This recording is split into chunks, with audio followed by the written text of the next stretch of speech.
Mr. Gavaskar, good evening, sir. Thanks so much for joining us. First up, we'll of course speak about our Ashwin in particular detail in just a bit. But first up, what did you make, sir, of India's decision to bat again after dismissing New Zealand for 299?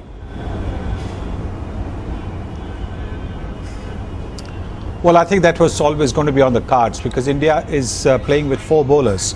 And when you play with four bowlers, the four bowlers need a bit of a break. I think that's one of the reasons why Virat Kohli decided to bat again. Also, I think you do not really want to bat last because then if you have got to score even 120 or 150 runs to chase and the wicket is doing something, because the 50th wicket is invariably not such a good wicket to bat on as it's on days 2 and 3. So I think that was the thinking behind India deciding to bat again. But I think Ashwin's bowling was quite magnificent. He didn't really get the kind of assistance or the purchase that he got in Kanpur and at the Eden Gardens. And to pick up 6 wickets on a wicket which was good for batting, as can be seen by the fact that New Zealand got off to a 100+ opening start. Right. I think just tells you how good a bowler he has become in recent times. Right, let's talk about him in more detail now, Mr. Gavaskar. Of course, he is the man of the moment right now after day 3. Now, Ashwin also did quite well under MS Dhoni's captaincy. But personally, have you noticed a change in Ashwin, the bowler, ever since he started playing under Virat Kohli's captaincy? Because the two of them are pretty much in the same mold. They are both quite aggressive and they are quite very skilled at what they do as well.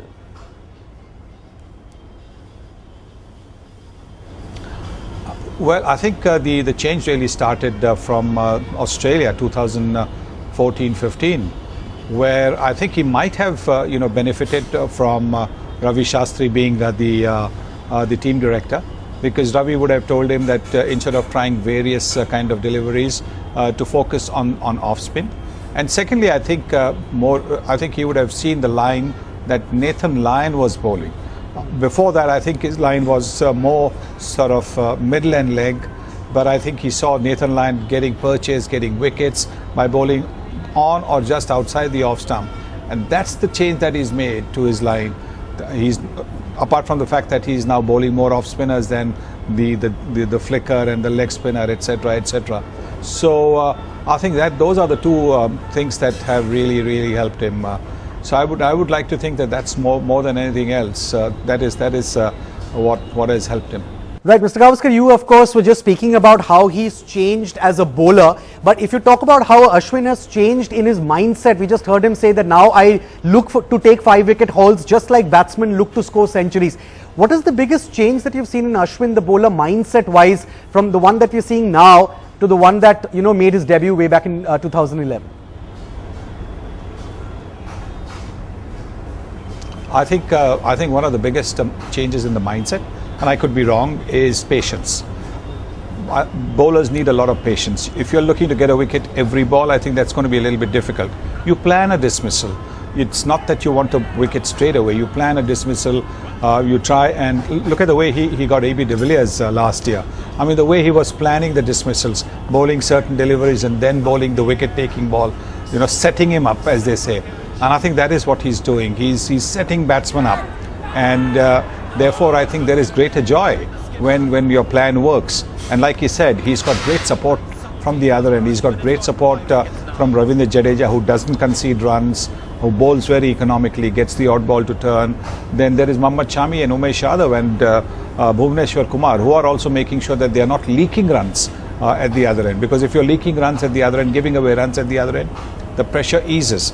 So I think it's more a combined bowling group that is helping Ravichandran Ashwin as well. I mean, like a batsman, you could be a very talented batsman, but you need somebody at the other end. You need guys to set the stage for you, and that's what's happening with Ashwin as well. This is a very good Indian team, not because they're winning here and winning handsomely. I think it's just the fact that they are there to help each other out. You can see that in the way they practice in the mornings. I mean, the intensity that they have. And that's why it is so pleasing to see this Indian team win and do well. And even the individuals doing well. Everybody is enjoying each other's success, and that's great. You had said yesterday that India out-batted New Zealand, and you were of course absolutely spot on with that, sir. But after the Kanpur test, I remember Kane Williamson coming to the press conference and saying, we have learnt some very valuable lessons and India has taught us those lessons. But would you say from Kanpur to Indore, the Kiwis really haven't learned too much, because tactics wise they haven't really changed? It almost seems like a carbon copy. All three tests seem to have followed the same pattern. Well, I think you've got to give credit to the Indian bowlers. The Indian bowlers have bowled quite superbly. They haven't actually allowed the New Zealand batsmen any freedom to get going. So despite the fact that there were 3 batsmen in the New Zealand team today who got 50 plus scores, they haven't actually gone on to get a big score like Virat Kohli did the other day, 200, Ajinkya Rahane getting 188. Those are the kind of scores that takes a team to safety, or takes a team to a position where, you know, it's impossible to lose. So I think New Zealand have not learned that aspect. They haven't learned that patience aspect where they should be able to wait and get the runs. I think while they might have learned some lessons in trying to play spin, getting close to the ball, going down the pitch, using the crease, I think carrying on the innings, carrying on the start is something that they haven't quite learned. Right, one final question, Mr. Gavaskar, and that has to be about Gautam Gambhir. 29 in the first innings, an unfortunate shoulder injury now in the second innings. It's unfortunate really how things have gone for him, hasn't it? Especially because this was really the time for him to grab this opportunity with both hands, having made a comeback to the test team. Yes, it's unfortunate. I think he was giving it everything when he chased that ball and he fell down, and I think this can happen. That's just part of sport. Sometimes injuries take place when you least expect them, when you least want them. And well, I think the fact that, you know, he wasn't able to bat in the second innings will certainly not help, because when Rahul comes back, when Rahul is fit, then again I think it will be very, very difficult for him. When Dhawan is fit, Dhawan after he gets his, so it will be very, very difficult. But I suppose in a way he was lucky to get in the team because of the injuries to Rahul and Dhawan, and now injuries befallen him.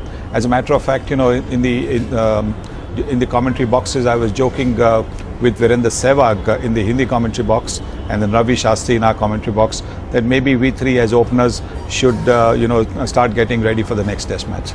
So have you got your pads on then, sir? No, I think Virender Sehwag, being the youngest, has probably got a better chance than Ravi and me.